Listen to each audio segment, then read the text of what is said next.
Assalamu alaikum rahmatullahi wa barakatuh. I'm so excited about this new series. Are you? This one is the next one. The Companions of the Prophet, The Lives That Defined Islam, episode part 2. Umar ibn Al-Khattab. So let me ask you something honest. Can a person who hates something become its greatest defender? Not just change a little, but completely transform?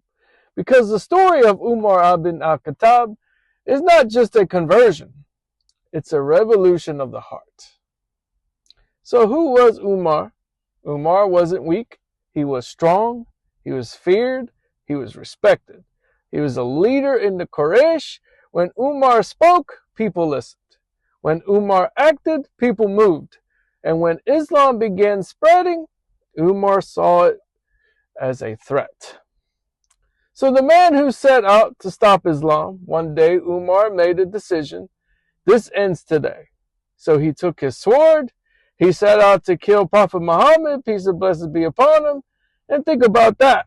The man who would later lead the Muslim world once walked the streets of Mecca to destroy Islam. So here's the turning point. On the way, someone told him, "Why don't you check your own house first?" His sister had accepted Islam, and Umar rushed there, angry, furious. He heard something being recited, verses from the Qur'an. He demanded to see it. At first he was refused, and then he insisted. And then when he finally read the words, everything changed. The Qur'an that shook him.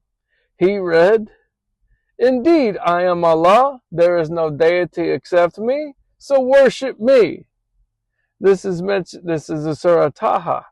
These weren't the words of a poet. These weren't the words of a man.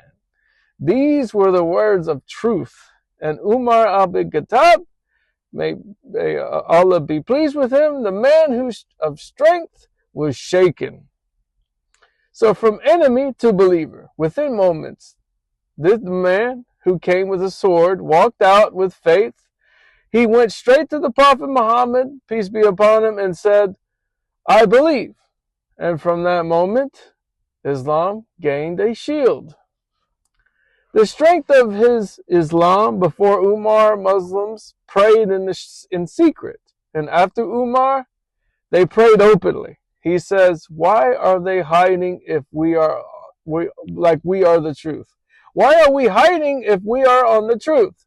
And with him, Islam stood publicly.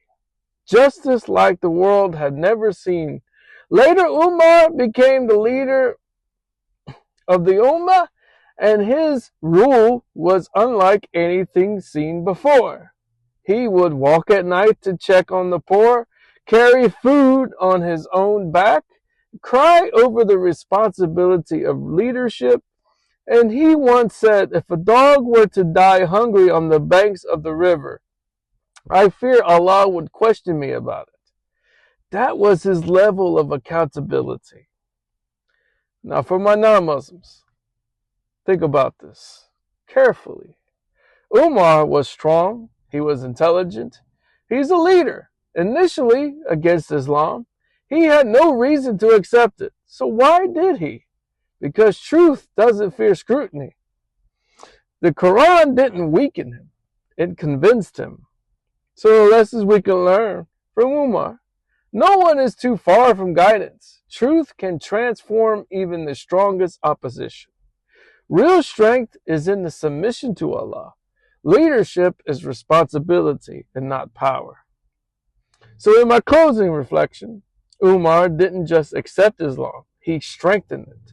He went from trying to destroy it to defending it with his life. So the question is, if Islam could change Umar, what could it do for you? So stay tuned to my next episode.